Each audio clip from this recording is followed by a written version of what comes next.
untuk kita semua. Mari kita awali hari ini dengan firman Tuhan yang akan selalu menuntun kita. Mari kita berdoa.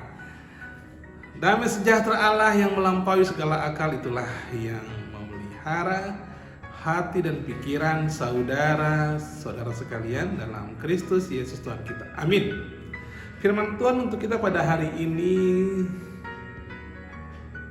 Rabu 8 Juli 2026, diambil dari 2 Timotius pasal yang ketiga, ayat yang ke-16 sampai dengan ayat yang ke-17. Demikianlah firman Tuhan.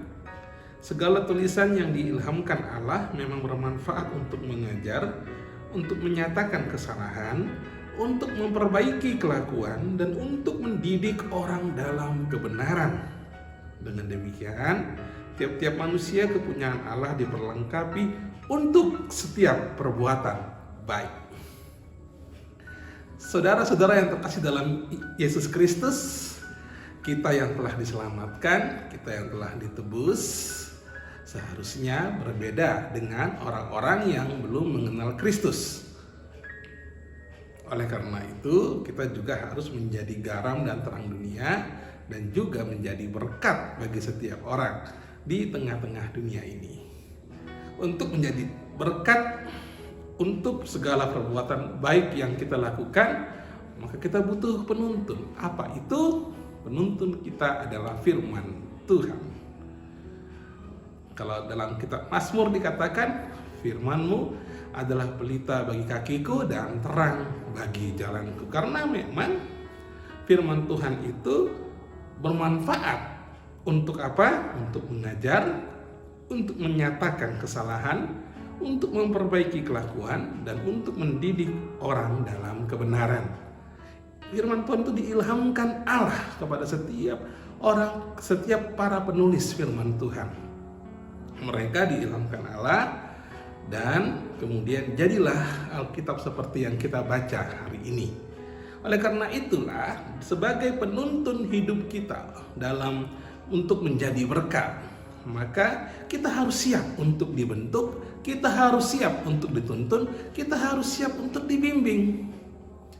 Jadi firman Tuhan itu seperti rambu bagi kita, sehingga kemudian kita bisa menghindari mana yang salah dan kita bisa melakukan apa yang benar di hadapannya. Dikatakan di sini bermanfaat untuk mengajar orang tentang kebenaran firman Tuhan, tentang Allah.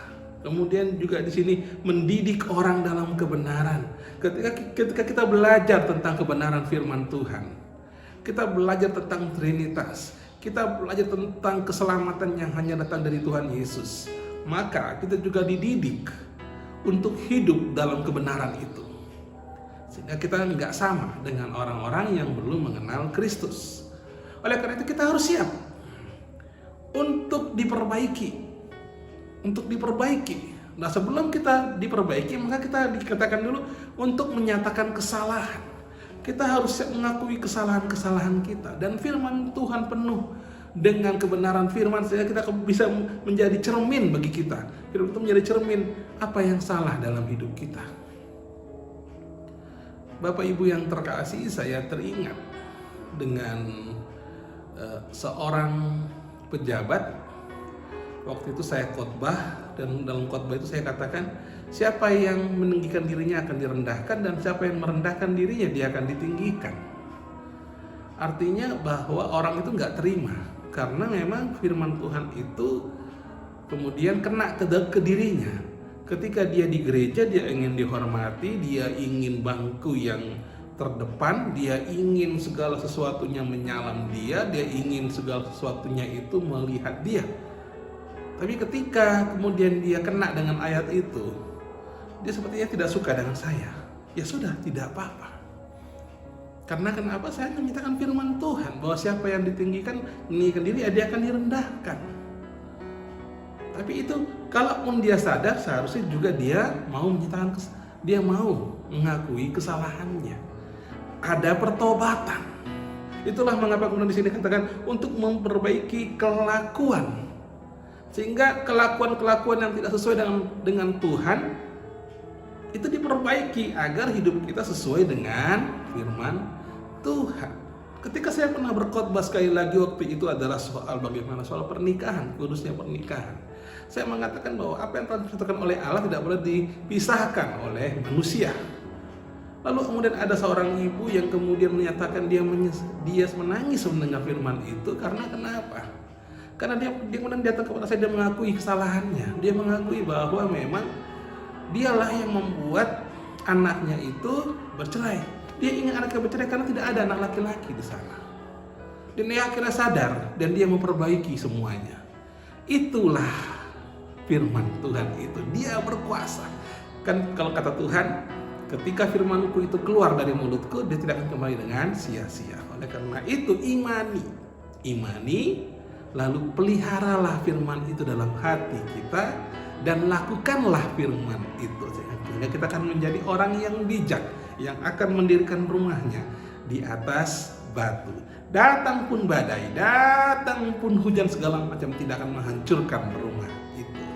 Jadi bagi orang yang mendengar firman Tuhan dan tidak melakukannya, bahkan tidak memeliharanya, maka kemudian dia akan menjadi orang yang mudah disimpang siurkan oleh angin pengajaran yang lain.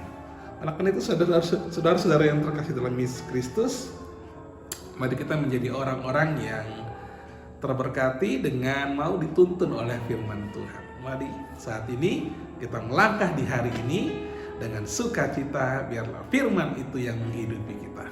Amin, mari kita berdoa. Terima kasih ya Tuhan untuk kebaikan-Mu, terima kasih ya Bapa untuk firman-Mu hari ini. Kami menyadari bahwa ketika Engkau pilih dan Engkau tebus, kami seharusnya menjadi berkat bagi setiap orang. Hidup kami menjadi hidup yang terberkati. Dan karena itulah Tuhan, firman-Mu menjadi penuntun kami dalam menjalani hari-hari kami. Ampuni kami Tuhan kalau kami saat ini masih ada dendam dengan saudara kami, walaupun kami masih bermusuhan. Ampunilah kami ya Bapa. Biarlah Tuhan firman-Mu itu yang berkuasa mengajari kami, mendidik kami dalam kebenaran, menyatakan kesalahan, dan juga memperbaiki kelakuan kami sehingga kami menjadi karakter-karakter yang seperti Kristus. Terima kasih Bapa. Ampuni segala dosa-dosa kami. Tuhan berkati anak-anak kami, cucu-cucu kami, dan juga orang tua kami. Terima kasih Bapak. Inilah doa kami dalam nama Tuhan Yesus. Kami berdoa dan mengucap syukur. Amin. Kasih karunia dari Allah Bapa dan anugerah dari Tuhan kita Yesus Kristus dan persekutuan Roh Kudus itulah yang memberkati saudara-saudara sekalian. Amin. Shalom. Tuhan Yesus memberkati.